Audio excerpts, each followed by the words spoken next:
सोमवार को महाराष्ट्र सरकार ने आरे के 812 एकड़ इलाके को जंगल घोषित कर दिया, लेकिन इस जंगल को बचाने के आंदोलन से जुड़े लोगों पर दर्ज मामले अब तक वापस नहीं लिए गए हैं, जबकि मुख्यमंत्री उद्धव ठाकरे ने इसका ऐलान दिसंबर 2019 में ही कर दिया था।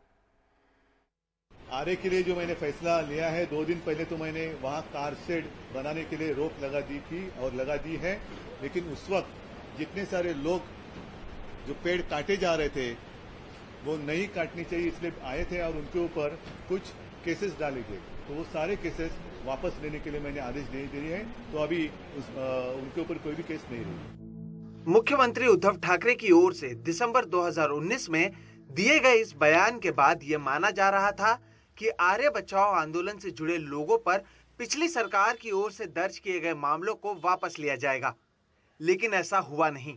1.5 साल बाद भी प्रमिला भोईर की तरह 29 ऐसे लोग हैं जिन पर पेड़ों को कटने से बचाने के आरोप में एफआईआर दर्ज किया गया है। आरे के ही जंगलों में रहने वाली प्रमिला बताती है कि इसके वजह से कई लोगों को परेशानी का सामना करना पड़ रहा है। आम्ही आंदोलनामध्ये अटक होतो आणि जंगल ही घोषित झाला। इस आंदोलन में हमें जेल में डाला गया और अब आरे को जंगल घोषित किया गया, लेकिन उद्धव ठाकरे साहब ने इन मामलों को वापस लेने कहा है, लेकिन वो हुआ नहीं।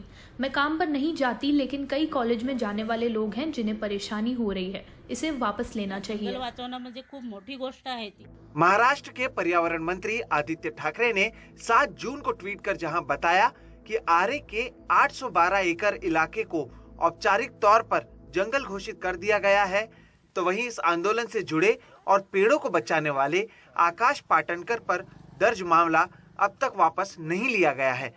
पेशे से फिल्म इंडस्ट्री में आर्ट डायरेक्शन का काम करने वाले आकाश को काम के लिए विदेश जाने का मौका था, लेकिन आर्य बचाने के लिए दर्ज एफआईआर के कारण वो नहीं जा सके।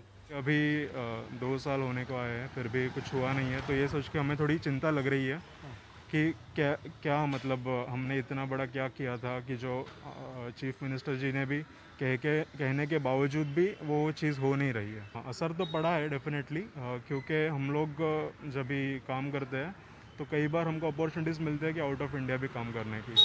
वैसे अपॉर्चुनिटीज़ को मैं फेस नहीं कर पाया क्योंकि मुझे डर था कि शायद मेरा वीज़ा अप्रूव ना हो, तो इस डर से मैंने उसके लिए अप्लाई ही नहीं किया। आईटी सेक्टर में काम करने वाले कमलेश श्यामंतुल्ला के सामने अपनी नौकरी खोने का डर बना हुआ है।